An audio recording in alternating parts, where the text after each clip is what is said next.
नमस्कार दोस्तों। क्या आपने कभी सोचा कि गवर्नमेंट पुराने एक्ट्स को रिपील करके न्यू एक्ट्स क्यों इंट्रोड्यूस करती है, जबकि उन पुराने एक्ट्स को अमेंड भी किया जा सकता था? क्योंकि किसी भी एक्ट को अमेंड करने की कोई लिमिट तो होती नहीं है, आप अनलिमिटेड टाइम तक उस एक्ट को अमेंड कर सकते हैं। तो ऐसे क्या रीजन थे कि गवर्नमेंट को सेंट्रल सेल टैक्स को बदल करके central goods and services tax लाना पड़ा?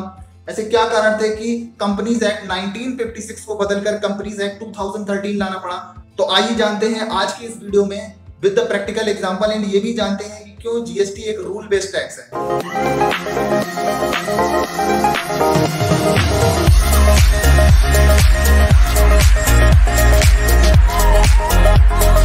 दोस्तों, अपने इस पूरे डिस्कशन को समझने के लिए कि क्यों गवर्नमेंट पुराने एक्ट्स को रिपील करके न्यू एक्ट्स इंट्रोड्यूस करती है रादर देन उन्हें अमेंड करने के, एंड क्यों जीएसटी एक रूल बेस्ड टैक्स है, ये पूरा बेहतर तरीके से समझने के लिए हमें तीन चीजों में डिफरेंस समझना होगा: लॉ, रूल्स एंड एक्ट।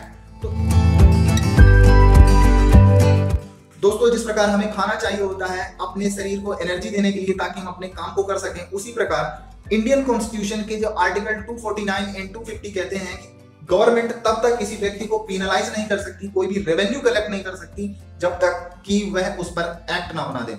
ऐसे में गवर्नमेंट ने हर एक्टिविटी के लिए अलग अलग एक्ट, बहुत सारे एक्ट हमको देखने को मिलते हैं। For example, income tax collection के लिए income tax act, GST collection के लिए जीएसटी एक्ट, पेनाल्टीज के लिए Indian penal code and CrPC, internet से जुड़े ऑफेंसेस के लिए इंफॉर्मेशन टेक्नोलॉजी एक्ट। तो इस तरीके से बहुत सारे एक्ट गवर्नमेंट बनाती है उन पर्टिकुलर सेगमेंट्स को रेगुलेट करने के लिए। इन एक्ट्स में बेसिकली उन सेगमेंट्स से रिलेटेड सारी जो भी एक्टिविटी हैं वो किस ढंग से परफॉर्म की जाएंगी वो इन एक्ट्स के अंदर बताया जाता है। एंड जब कोई व्यक्ति या आर्टिफिशियल पर्सन इस ढंग को फॉलो नहीं करता जो एक्ट्स में बताया गया है, उसे ही कहते हैं वायलेशन ऑफ एक्ट। फर्स्ट, जो कंसर्न मिनिस्ट्री होगी वो लिखित ड्राफ्ट बनाएगी उस एक्ट का। कंसर्न मिनिस्ट्री से मतलब है, अगर इनकम टैक्स से रिलेटेड मैटर्स हैं तो फाइनेंस मिनिस्ट्री, हेल्थ से रिलेटेड मैटर है तो हेल्थ मिनिस्ट्री, एंड अगर कंपनीज से रिलेटेड मैटर है तो मिनिस्ट्री ऑफ कॉर्पोरेट अफेयर्स। तो ये जो भी कंसर्न मिनिस्ट्री होंगी वो एक ड्राफ्ट बनाएंगी और इसको अपलोड करेंगी अपनी वेबसाइट में to make available for the public at large. Second, वो मिनिस्ट्री कमेंट मांगेगी उस कम्युनिटी से जो सबसे ज्यादा कंसर्न में आएगी उस ड्राफ्ट के एक्ट में बदल जाने के बाद।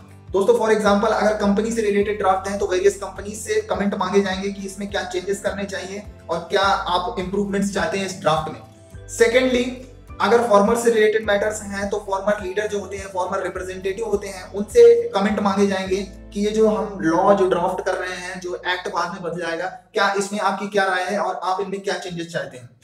ये कमेंट लेने के बाद थर्ड स्टेप में जो मिनिस्ट्री होगी वो इन सारे कमेंट्स को इनकॉर्पोरेट करेगी उस ड्राफ्ट में, यानी उस ड्राफ्ट को अमेंड किया जाएगा। फोर्थ स्टेप में ये amended draft lower house of parliament में प्रेजेंट किया जाएगा। वहां पर इस ड्राफ्ट के ऊपर डिस्कशन होगा एंड वहां पर जो प्रेजेंट मेंबर है वो अपनी 75% वोटिंग के साथ उस ड्राफ्ट को पास करेंगे। जब वो ड्राफ्ट लोअर हाउस में पास हो जाएगा, देन वो नेक्स्ट स्टेप में वो ड्राफ्ट अपर हाउस में भेजा जाएगा। अपर हाउस में फिर उसमें डिस्कशन होगा, फर्दर डिस्कशन होगा एंड फिर वहां पर जो प्रेजेंट मेंबर है अपनी 75% वोटिंग के साथ उस ड्राफ्ट को पास करेंगे, अप्रूव करेंगे।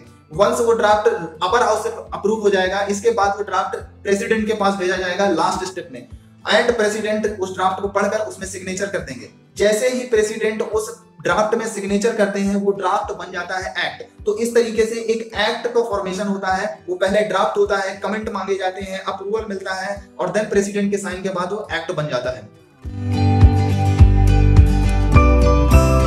दोस्तों, किसी एक्ट के इंट्रोड्यूस होने के बाद बहुत सारे अनफोल्डिंग इवेंट हैपन हो सकते हैं।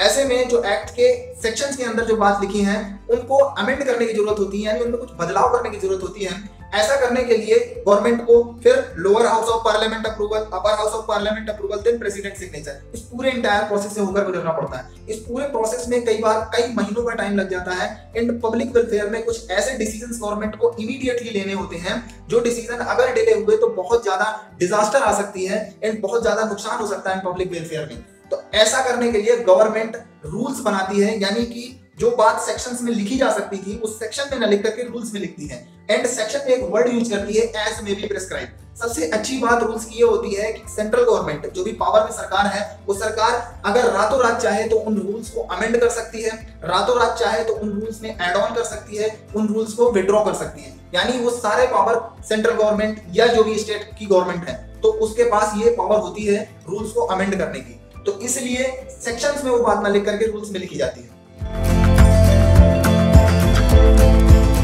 दोस्तों, जो एक्ट पार्लियामेंट ने बनाया था, जो रूल्स सेंट्रल गवर्नमेंट या state government as the case में भी बनाए गए थे, यानी act, rules and case law, supreme court and high court में जो भी केस होते हैं और जो उनका डिसीजन होता है वो भी एक कानून की तरह काम करता है।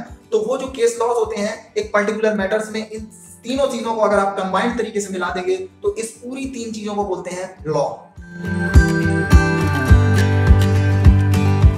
तो दोस्तों, ये समझने के बाद कमिंग टू द पॉइंट कि क्यों गवर्नमेंट पुराने एक्ट्स को रिपील करती है, न्यू एक्ट्स को इंट्रोड्यूस करती है।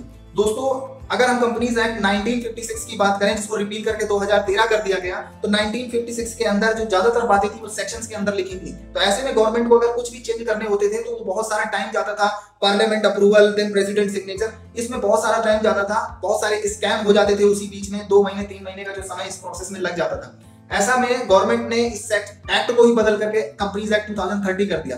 कंपनीज एक्ट 1956 के अंदर एज में बी प्रिस्क्राइब्ड वर्ड, यानी रूल्स की पावर गवर्नमेंट ने 108 बार ली है, जबकि यही पावर अगर आप कंपनीज एक्ट 2013 में देखेंगे तो 333 बार आपको ये वर्ड मिलेगा एज में बी प्रिस्क्राइब्ड। वहीं अगर आप जीएसटी की बात करें, सीजीएसटी की, तो 168 बार आपको एज में बी प्रिस्क्राइब मिलेगा। तो इस तरीके से गवर्नमेंट ने सेक्शन से पावर लेकर के रूल्स एज में बी प्रिस्क्राइब वर्ड इंट्रोड्यूस करके अपने हाथ में पावर रखी कि कभी भी उससे रिलेटेड नियम्स गवर्नमेंट बना सकती है, अमेंडमेंट कर सकती है। उसका पार्लियामेंट वाला जो झमेला है, जो टाइम इलैप्स होता है, एक्शंस नहीं ले पाती थी गवर्नमेंट, वो यहाँ पर कम करने की कोशिश की गई, इस तरीके से एक्ट बदलने की। आगे बात चल रही है कि इनकम टैक्स एक्ट जो कि 1962 का एक्ट है उसको भी बदल दिया जाए, क्योंकि उसमें भी बहुत सारी चीजें सेक्शंस के अंदर लिखी गई हैं, रूल्स में नहीं है। तो यही कारण है गवर्नमेंट एक्ट्स को बदलती जा रही है। आई होप आपको ये वीडियो पसंद आया होगा, जो चीजें मैंने बताई वो ठीक से समझ आई होंगी।